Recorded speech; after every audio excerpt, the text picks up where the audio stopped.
नमस्कार साथियों, आप सभी का स्वागत है आपके अपने चैनल स्टडी विथ हरीश .247 में। दोस्त, आज से हम नया चैप्टर स्टार्ट करेंगे जिसका नाम है वंशानुक्रम एवं वातावरण। ये सभी प्रतियोगी परीक्षाओं के दृष्टिकोण से बहुत ही महत्वपूर्ण है, चाहे वो टेट हो या सी टेट हो या सुपर टेट हो या एमपी टेट हो, और भी अन्य प्रतियोगी परीक्षाओं के दृष्टिकोण से महत्वपूर्ण है। तो दोस्त, आप ज़्यादा समय ना लेकर सीधे पॉइंट पर आते हैं। सबसे पहले हम बात करेंगे दोस्त जीन्स की, यानी गुण के वाहक जीन्स हैं। उसके बाद दोस्त, ये बहुत महत्वपूर्ण है, अक्सर आपके प्रश्नों में ये पूछे जाते हैं कि डाउन्स सिंड्रोम होता है। तो दोस्त, माता पिता के 21वें गुणसूत्र के जोड़े का अलग ना हो पाने से आने वाली संतान में डाउन सिंड्रोम होता है। दोस्त, क्वेश्चन आपके प्रश्न में बनता है कि माता पिता के 21वें गुणसूत्र के जोड़े का अलग ना हो पाने के कारण दोस्त कौन सी बीमारी होती है? दोस्त, डाउन सिंड्रोम होता है। आगे देखिए, जिससे विकास बाधित होता है। दोस्त, डाउन सिंड्रोम एक प्रकार की बीमारी है जिससे बालक के अंदर दोस्त विकास नहीं होता है। इसके बाद अगर हम बात करें, दूसरा हमारा बहुत महत्वपूर्ण प्रश्न, बच्चों का लिंग निर्धारण कैसे होता है? तो दोस्त, यहाँ देखिए, बच्चों का लिंग निर्धारण पिता से होता है। दोस्त, ये भी प्रश्न बनते हैं कि बच्चों का लिंग निर्धारण कैसे होता है? तो पिता के क्रोमोसोम से होता है। दोस्त, कैसे होता है? क्रोमोसोम से होता है। बच्चे का लिंग निर्धारण पिता के क्रोमोसोम से होता है। दोस्त, ये भी बहुत महत्वपूर्ण प्रश्न है, ये अक्सर आपके परीक्षाओं में पूछे जाते हैं। उसके बाद अगर हम बात करें, पुरुष में XY और महिला में, दोस्त, पुरुष में XY और महिला में XX क्रोमोसोम पाया जाता है। और एक चीज और दोस्त, कितने जोड़े? दोस्त, इसे हम गुणसूत्र भी कहते हैं। तो कितने जोड़े होते हैं? दोस्त, 23 जोड़े होते हैं, यानी कि कुल संख्या 46 होती है। अगर जोड़े की बात करें तो 23, और अगर संख्या की बात करें तो 46। दोस्त, एक प्रश्न आपका यहाँ भी तैयार होता है कि कुल गुणसूत्रों की संख्या कितनी होती है? तो 46। अगर जोड़े की बात करें दोस्त तो 23, यानी कि दोस्त एक जोड़ों में संख्या 2 होती है, तो 23 दूना 46। अब दोस्त, अगर दूसरा महत्वपूर्ण बिंदु की बात करें तो वंशानुक्रम का सही क्रम क्या होगा? तो दोस्त, वंशानुक्रम का सही क्रम होगा अंडाणु, फिर शुक्राणु, फिर युग्मज, फिर दोस्त क्या होगा? स्लाइस्टोसिस्ट होगा। उसके बाद हीमोफीलिया वर्णधता जन्मजात बीमारी है। दोस्त, ये भी बहुत महत्वपूर्ण है। दोस्त, इस वीडियो में दोस्त जितना पॉइंट है, सभी पॉइंट दोस्त परीक्षाओं के दृष्टिकोण से महत्वपूर्ण है।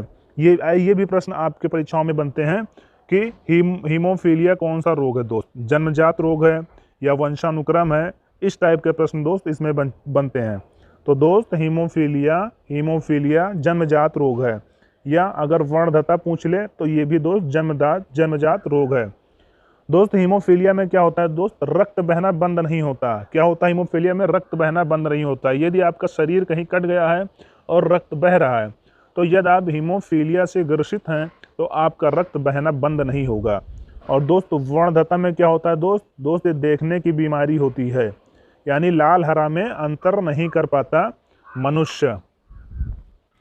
अब अगर नेक्स्ट पॉइंट देखें तो लड़का पैदा होने के लिए XY दोस्त, जब XY गुणसूत्र मिलते हैं तो लड़का पैदा होता है, और यदि XX गुणसूत्र मिलता है तो लड़की पैदा होती है। इस चीज़ को दोस्त हम विस्तार से नीचे समझेंगे। आप चित्र के माध्यम से इस चीज़ को देखिए। जैसे यहाँ आप देखिए दोस्त, यहाँ देखिए, लड़की में कौन सा है? XX दोस्त है गुणसूत्र, और लड़के में दोस्त X और Y गुणसूत्र है। अभी हमने ऊपर क्या पढ़ा है कि बच्चों का लिंग निर्धारण पिता के क्रोमोसोम से होता है। कैसे? दोस्त, इसमें देखिए, लड़की में XX है, यानी लड़की में दोनों XX है, लेकिन पिता में X और Y है। अब हम देखेंगे कैसे लिंग निर्धारण होता है इस चीज़ को। अब अगर नीचे हम देखें दोस्त, तो यदि दोस्त X यानी मादा का X और पिता का X मिल जाए तो क्या होगा? दोस्त, लड़की पैदा होगी, यहाँ आप देख सकते हैं। और यदि पिता का Y और मादा का X मिल जाए तो दोस्त लड़का पैदा होगा। ये चीज़ आप यहाँ देखिए। अब दोस्त आगे बात करें, अगर पिता का X और माता का X गुणसूत्र अगर मिल जाए दोस्त तो भी लड़की पैदा होगी। और यदि पिता का Y और माता का X गुणसूत्र मिल जाए तो दोस्त लड़का पैदा होगा। तो अभी हमने जो सबसे ऊपर बात किया था, यहाँ आप देखिए कि बच्चे का लिंग निर्धारण पिता से होता है। तो पिता से कैसे होता है? क्योंकि पिता में X और Y गुणसूत्र पाया जाता है, यानी क्रोमोजोम पाया जाता है। तो अगर हम प्रश्न की बात करें कि इसमें प्रश्न कैसे बनते हैं, तो दोस्त प्रश्न में दिया जाएगा बच्चे का लिंग निर्धारण कैसे होता है, और आपके ऑप्शन में दिया जाएगा क्रोमोजोम, और 3 ऑप्शन और भी दिया जाएगा। तो आपका सही उत्तर होगा क्रोमोजोम, यानी बच्चे का लिंग निर्धारण पिता के क्रोमोजोम से होता है। अब अगर बात करें वंशानुक्रम का सही क्रम, दोस्त ये तो हो चुका। अब हम नीचे बात करेंगे संतान का माता पिता के विपरीत पैदा होना कहलाता है। दोस्त ये भी बहुत महत्वपूर्ण है, अक्सर आपके परीक्षाओं में यहाँ से प्रश्न बनते हैं। संतान का माता पिता से विपरीत पैदा होना दोस्त क्या कहलाता है? प्रत्यागमन कहलाता है। संतान का माता पिता से विपरीत पैदा होना प्रत्यागमन कहलाता है। ये चीज दोस्त बहुत महत्वपूर्ण है सभी परीक्षाओं के दृष्टिकोण से, टेट, सीटेट, सुपर टेट, कोई भी एग्जाम हो दोस्त। यहाँ तक कि अगर आप एसएससी का पेपर दे रहे हैं तो उसके जीएस पोर्शन में भी यहाँ से प्रश्न उठते हैं। अब हम देखेंगे परिभाषा, यानी विभिन्न मनोवैज्ञानिक के अनुसार वंशानुक्रम को कैसे कैसे परिभाषित किए हैं ये लोग। तो सबसे पहले रूथ बेनेडिक्ट की बात करें तो इन्होंने कहा है माता पिता के लक्षणों का संतान में हस्तांतरण होना। दोस्त इन्होंने कहा है कि माता पिता के लक्षणों का संतान में ट्रांसफर होना ही क्या कहलाता है? वंशानुक्रम। अब अगर हम जेम्स ड्रेबर की बात करें, किसकी? जेम्स ड्रेबर, तो इन्होंने दोस्त क्या कहा है?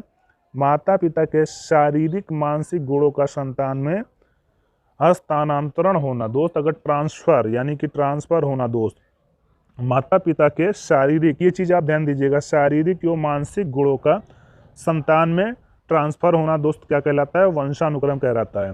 दोस्त इसको याद करने का सबसे सही ट्रिक क्या है दोस्त? ड्रेवर को आप रिलेट करिए ड्राइवर से, यानी ड्राइवर क्या करता है कि एक जगह से दूसरे जगह ट्रांसफर करता है लोगों को, क्या करता है? ट्रांसफर करता है।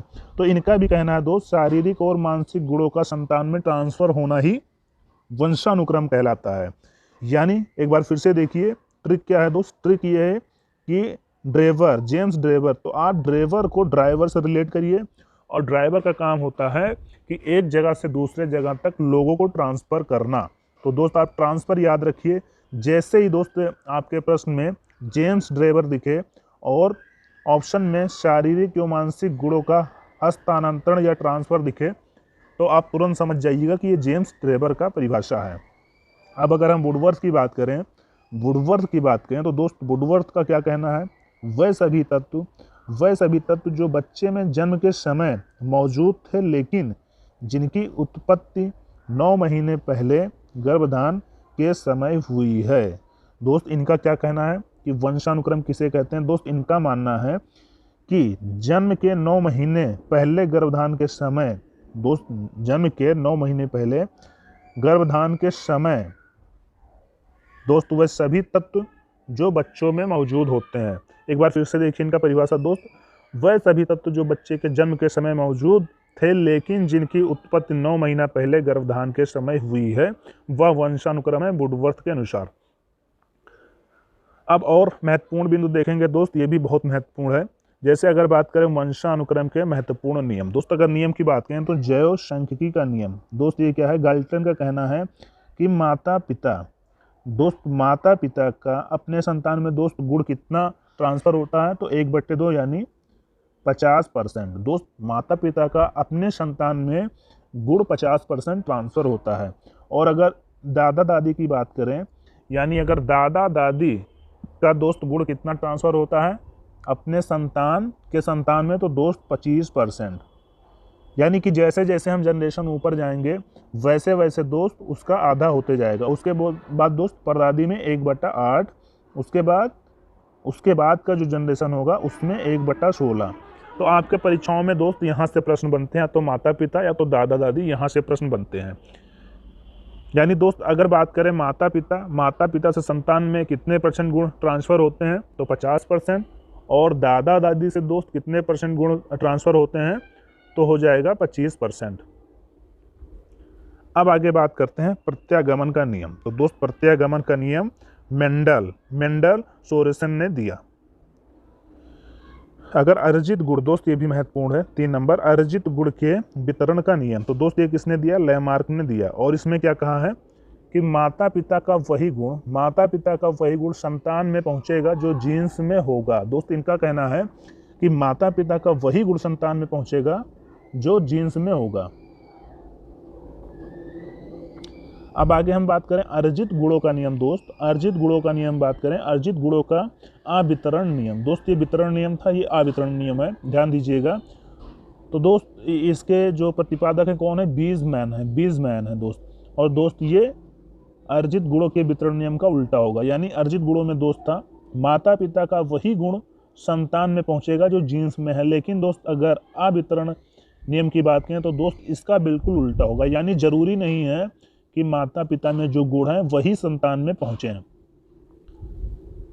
और एक चीज और दोस्त, इसने कई पीढ़ी तक चूहों के पूंछ काट कर क्रॉस करवाया, लेकिन पूंछ वाली चूहा पैदा नहीं हुआ।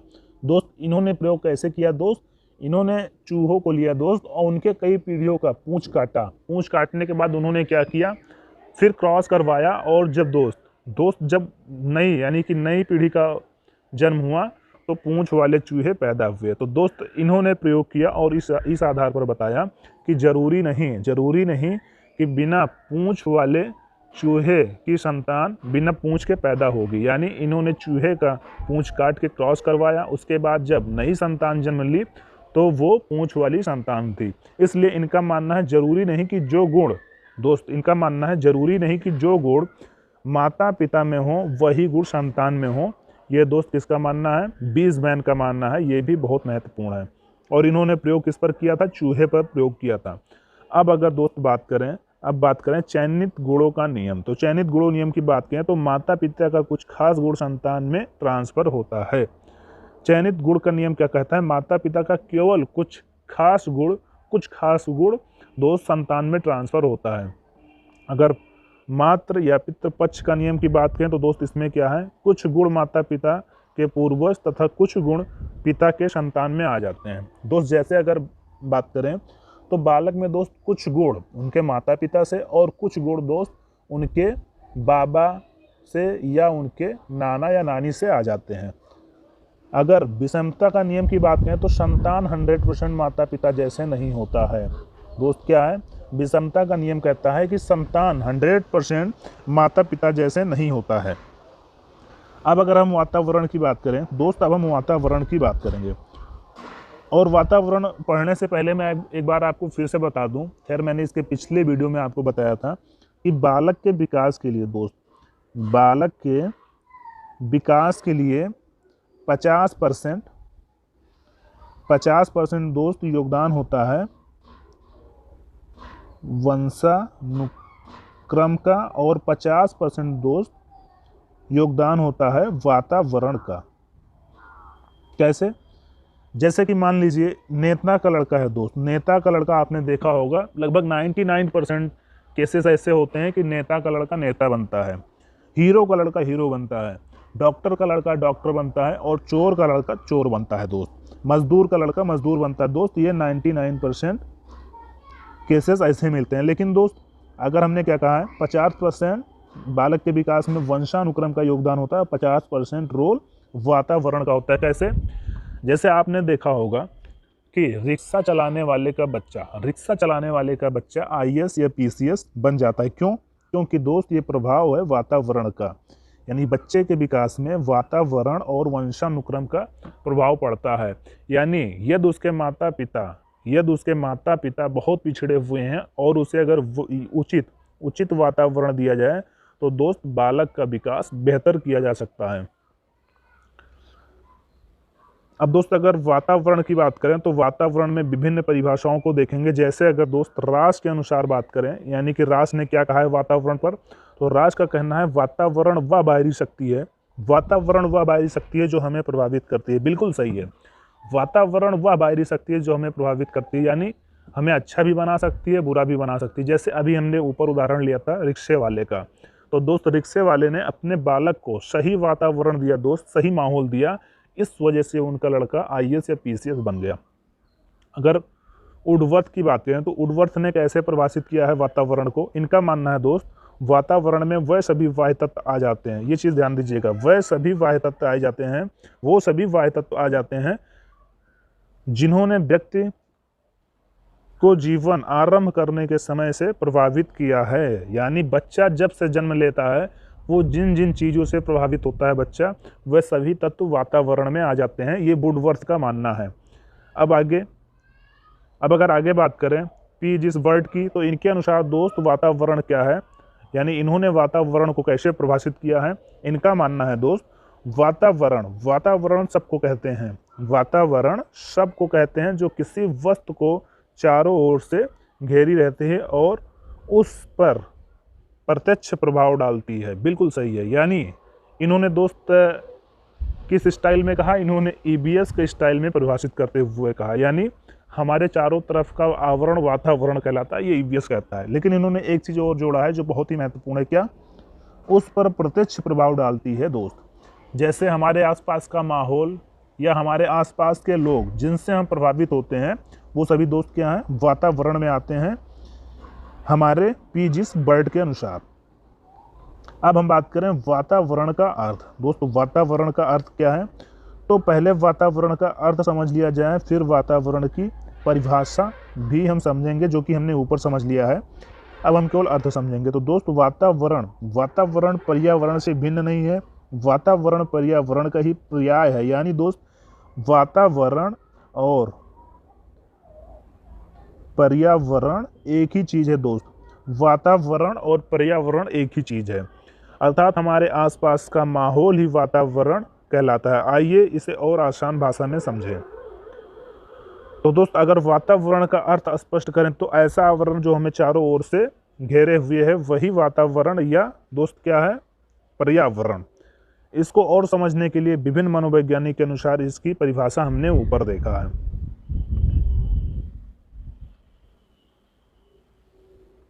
दोस्त एक बार मैं आपको फिर से समझा दूं कि बालक के विकास में, दोस्त बालक के विकास